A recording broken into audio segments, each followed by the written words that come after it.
जय हिंद दोस्तों, वंदे मातरम। महान यूट्यूबर मनीष कश्यप, जिसे कौन नहीं जानता है, अभी अभी तमिलनाडु से 9 महीने का जेल काट के आया हुआ है। पूरे देश में यूट्यूब में इनका 2-3 चैनल चलता है, जिसमें कि 19 लाख, किसी में 19 लाख सब्सक्राइबर, किसी में 20 लाख सब्सक्राइबर। मतलब ये फेमस है, क्वेश्चन पूछने के मामले में फेमस है। प्लॉट पे जाके ये क्वेश्चन पूछते हैं, किसी से भी पूछ देते हैं। बिहारी मजदूरों के वीडियो शेयर करने के मामले में तमिलनाडु सरकार के द्वारा केस किया गया था और इन्हें 9 महीना तक जेल में रह के आना पड़ा। और इन्होंने शुरू से ही तेजस्वी सरकार लालू यादव पे पूरा ब्लेम लगाया है कि उनके द्वारा ही तमिलनाडु सरकार से बात करके इनको फंसाया गया था और जेल में रखा गया था, क्योंकि उनके विरुद्ध भी काफी इन्होंने वक्तव्य दिया था।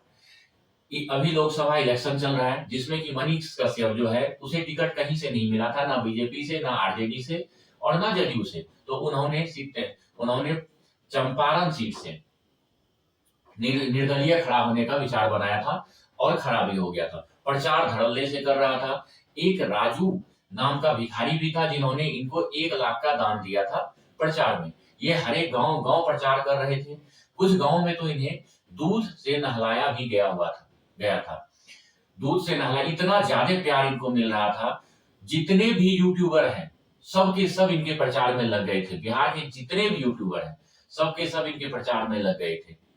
बच्चे से लेके बुजुर्ग तक इनके प्रचार में लग गए थे। इनका ख्याति बढ़ते जा रहा था। कहा जाता है कि बीजेपी को डाउट होने लगा, कहीं वहां से इनका जो खुद का कैंडिडेट खड़ा है उम्मीदवार, वो हार ना जाए, इतनी ख्याति बढ़ने लगी। लेकिन इस मामले में एक मोड़ आया है।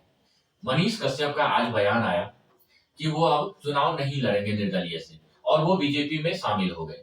बीजेपी में शामिल होने का कारण उन्होंने बताया अपनी मां का आशीर्वाद। उन्होंने ये बताया कि जैसे प्रधानमंत्री नरेंद्र मोदी जी अपनी माता जी का कभी भी बात नहीं टालते थे, उसी तरह ये भी अपना माता जी का बात माना और बीजेपी में शामिल हो गया। और इन्होंने अपना नॉमिनेशन रद्द करके अब ये चुनाव नहीं लड़ने का घोषणा कर दिए।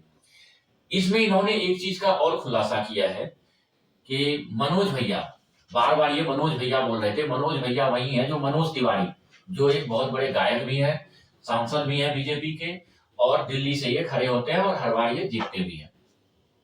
उनका नाम लेते हुए इन्होंने बताया है कि मनोज भैया का फोन आया था, मुझे बीजेपी में शामिल किया गया और इस बार चुनाव नहीं लड़ने का आदेश भी मिला है, तो जो बीजेपी बोलेगा वो हम करेंगे। लेकिन यहाँ पे मुझे एक चीज समझ में आपको समझाना चाहता हूं, अगर इनको बीजेपी में ही शामिल होना था, अगर बीजेपी में शामिल कोई भी होता है तो उनको पहले से ही इशारा मिलते रहता है।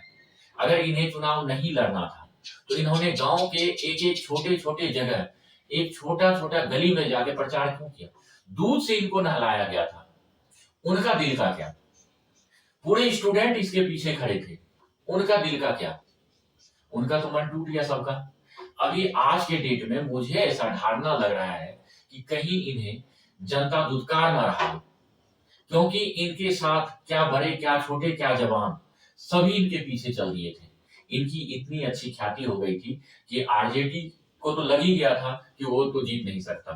थोड़ा बहुत बीजेपी को भी ऐसा लग गया था कि उनका हारना तय है उनके उम्मीदवार का। और राजू जो भिखारी 1 लाख रुपए इनको दान में दिए थे, उनका क्या? उनके दिल का क्या? लेकिन सबका मन को तोड़ के ये बीजेपी में शामिल हो गए। चलिए, आप बीजेपी में शामिल हो गए तो चुनाव लड़ना था, लेकिन आपने चुनाव नहीं लड़ने का भी जो मन बनाया, किसी के बात पे आए, मनोज जी के बात पे आए और चुनाव नहीं लड़ रहे हैं, तो जितना आपने कैंपेन किया, जिन्होंने आपको मूड बनाया था, आपके पीछे भागा था, सबका तो मतलब एक तरह से आपने मन डाउन कर दिया। क्या इसका जो है जनता याद रखेगी ये चीज, या यूट्यूबर मनीष कश्यप का साथ देगी?